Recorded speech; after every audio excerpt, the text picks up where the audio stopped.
Такой получился, ну, стандартный.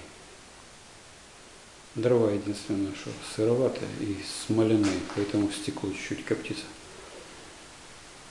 Сосна сырая, ну а так нормально. Тепловые потоки 30 сантиметров от потолка. Подсос воздуха, там зазоры между самой топкой и стенками не менее 7 сантиметров. Вся внутрянка фольгированной теплоизоляцией сделана со скотчем.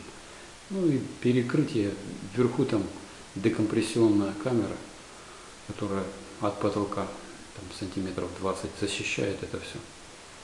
И все. И под наклоном делается верхнее зеркало сюда наружу, для того, чтобы стимулировать лучший выход потока горячего воздуха. Ну и конкретно уже тепло в хате.